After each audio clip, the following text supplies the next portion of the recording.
So Kansas was the best race so far this season. And I believe it will be a contender for race of the season. Also, best race ever. We had passing, we had cautions, we had mistakes on pit road, and we had plenty of ads. Fox, do you have a hole in your house? Keep that breeze out.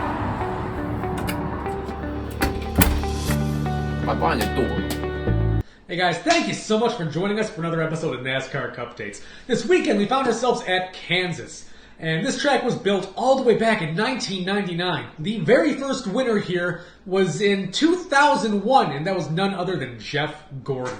Previous winners, some big names in this list. Mark the Man Martin, always got to mention him every chance I get. Rocket Man Ryan Newman, Denny Hamlin, 4-time winner at this track. That is a massive, massive number. The Biff, Greg Biffle in 2007 was one of the most controversial finishes we've ever seen, and a name that I'm really happy to see on this list. Front Row Joe Nemechek. We had some of the most action-packed racing, a lot of passing, a lot of side-by-side action, conflicts, and some fists thrown at the end of this race. Hey, without any further ado, let's get to it. We had a Hendrick front row with William Byron and career pole number 10. And we had Kyle Larson there with him.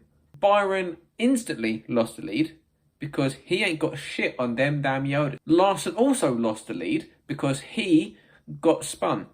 With 5 laps in, Reddick got to the inside of Kyle Larson, and then Larson got to the very inside of the track. The green flag flies, and we have at one point every single Toyota in the top 6. There's 6 of them. But then the pits happened. Chase Briscoe, he lost the wheel, so crew members get suspended, and he lost 2 laps. He was slow. Really badly slow. William Byron also got penalised for speeding. So that started his run at 2 laps down. The rest of the stage went green. Denny won the stage, took home those 10 points, and I had a very brief moment of happiness. F1 was also racing in Miami, so I had my neck like back and forth. It hurt, man.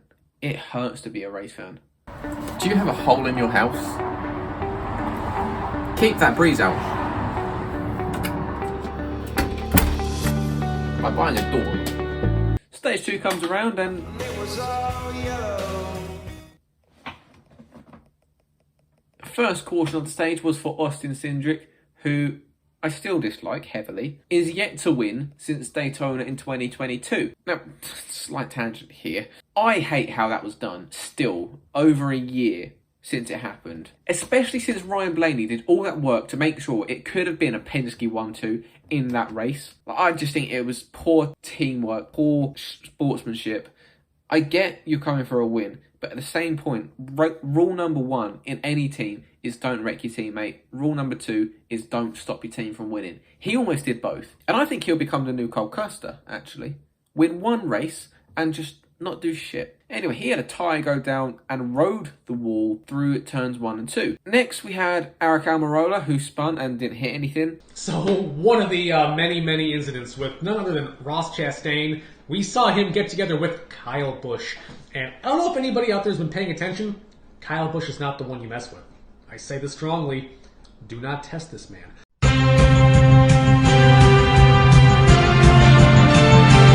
Coming out of turn 2, it appeared that Ross Chastain, I can't even say he came out of the turn squirrely. He looked like he just came down on him and just shunted him out of the way. Kyle Busch didn't have any of that and shunted him right back up the track. Kyle Busch said some very choice words, and I don't think I'm going to say them here. He wrecks everybody every week. Because I'm pissed because your race is asshole, and so I doored him twice down the backstretch like this is morning, boy. Love it. Don't test this man. Don't test him because you will fail. After that, we had a multi-car wreck, which broke a toe link on Josh Berry's car. Eric Jones spun, and Ty Gibbs got so fucking lucky not to get anything bad with. Green flag again, and Christopher Bell spun, hit the inside wall, and he was the first car that was done for the day. Kyle Busch found himself taking evasive action to avoid hitting Brad Keselowski, and also found his day done. Joey Logano was on the shits all day, but thanks to the carbush caution, managed to nab 10 points by winning stage 2. A few laps after the restart, Ty Gibbs managed to get loose while battling Truex and Harvick. He spun and it looked like he would make it back to the pits with no issues. If you've watched the videos at all in the past year, you know things like that are backhanded. Ty Gibbs' car shredded itself to pieces, but he felt like he could have kept going, and the official told him nah. We managed another green flag run for 20 laps until Harrison Burton managed to spin, didn't hit anything, he was fine. But now for the moment that has been stealing headlines around the racing world, Noah Gragson. Ross Chastain, coming out of turns 3 and 4, ran Noah up the track. He admitted that he did this, and he gave him virtually no room and just sent him on a momentum course right in the corner. Boom! Smacked and just pancaked the right side of his car. Cuts a tire down a couple laps later, essentially taking Noah Gragson out of the race. Noah didn't like this, chose to speak up in a matter of speaking. Got in Ross's face. You could tell Ross wanted no part in this. Grabbed a hold of Ross's shirt, and then Ross swung. That was a haymaker. You can tell that gangly little dude has worked on a farm his whole life, because those are the ones you got to watch out for. Noah made a fair attempt at getting back at him, but some gentleman in a tan shirt had other plans in store. I think we're going to see a lot more of a heated rivalry over the next few weeks and potentially years with the growing future of Legacy Motors and their lean in towards Toyota, getting Noah potentially a faster car. The more and more I see Ross getting into these people, the less and less room I think they're going to give to him. And one of these days, Ross is going to get turned, and then turned again, and turned a little bit more. These guys can only take so much, and we're just starting to see it boil over. When the field went to green for the final time in the race, William Byron was back in the conversation. He managed to take the lead. He was 2 laps down. The last time someone went 2 laps down, and I said it in the broadcast, went 2 laps down and won the race was Carl Edwards in 2015. Coincidentally, he's going to be in the booth at the Darlington race. For someone that was done with the sport, he's starting to creep back in. I don't know, I'm just hearing Dan start screaming with excitement. Byron and Larson have the front row to themselves for the second time this race, only this time Denny Hamlin sat in third. Kyle Larson grabbed the lead and legged it ahead of Byron. Denny Hamlin managed to get past William Byron, and for the next 15 laps, we got to witness some of the best go at it. Kyle Larson hit the wall 3 times. Hamlin still couldn't get past him because of aerodynamics. Lapped traffic was everywhere. JJ Yaley, you remember him? He mysteriously spun out at Richmond a few weeks ago. Moved in front of Denny ever so slightly, which put him back a few tenths. Kyle Larson was able to extend. We come down to the final lap. Denny Hamlin, hungry for his first win of the season. Kyle Larson, hungry for more wins in the season. Larson hit the wall coming out of turn number 2. Denny Hamlin, with the slightest ever contact, managed to get into Larson and almost spin him.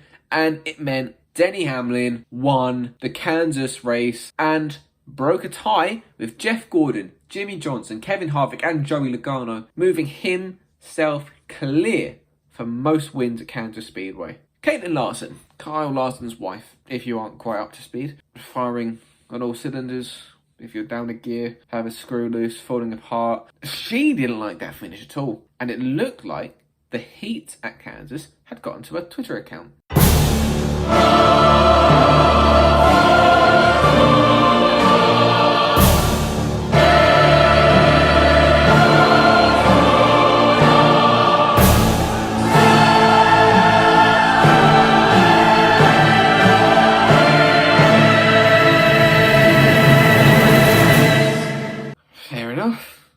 And now we come to a very, very overshadowed moment of this race.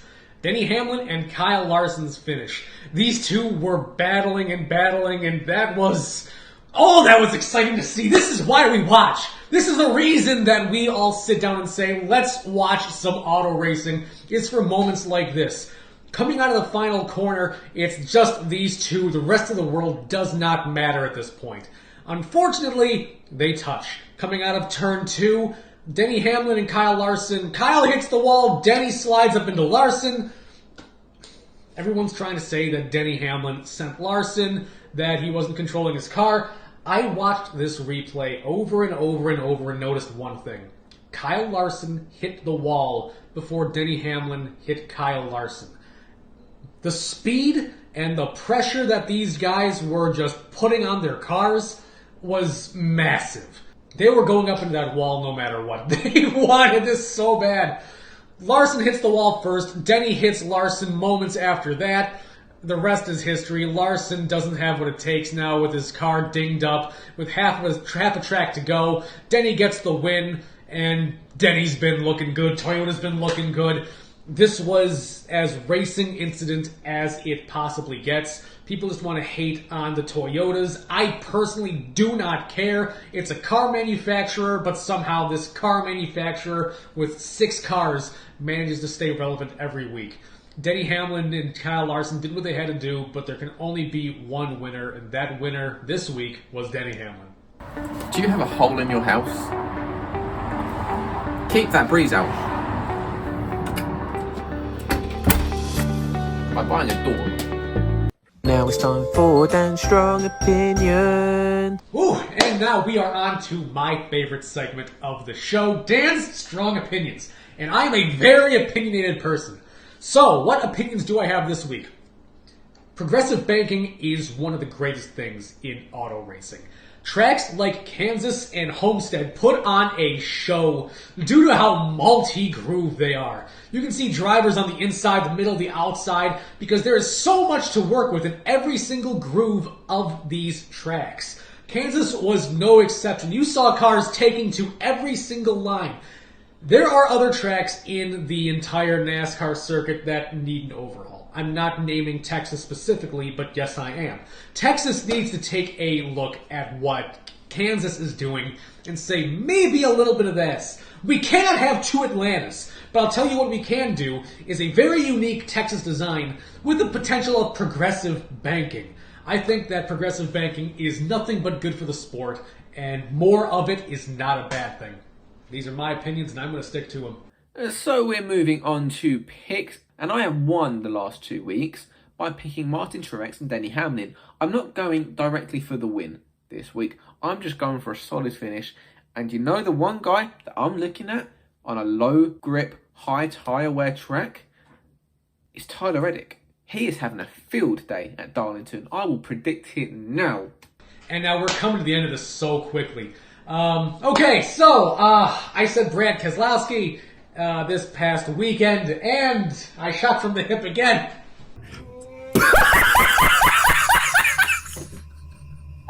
This is why you don't listen to the stats. Listen to the stats.